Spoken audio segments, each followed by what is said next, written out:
There is a hurricane. You can see that little pinhole eye. It's getting close to making landfall. In fact, let's show you the pictures that we are getting in here, a live shot. This is from Port Manzanilla, or I should say La Manzanilla in Mexico, where the surf is beginning to pick up. The winds are increasing. This is courtesy of earthcam.com.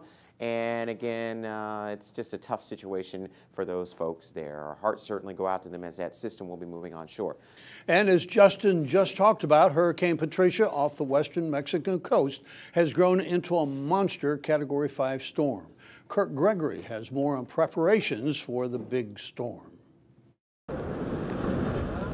Mexican authorities have issued a state of emergency, and people are bracing for sustained winds of 200 miles per hour. I think to anyone on the coast, it's extremely dangerous.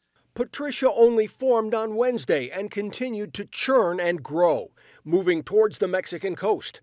It's expected to make landfall near the tourist resort of Puerto Vallarta. This hurricane will effectively be the most intense hurricane that has existed in this part of the Pacific in our country since records began in 1949. More than 7 million people will be directly affected when the storm makes landfall later tonight, including tourists from the United States. Hotels are trying to evacuate guests. I'm just worried because, if we don't get out of here, and we drove into town to get out, which is not the direction we wanted to go. So if we don't make the flight, then we are riding it out here. Once it makes landfall, there will be, a substantial surge in flooding at the coast.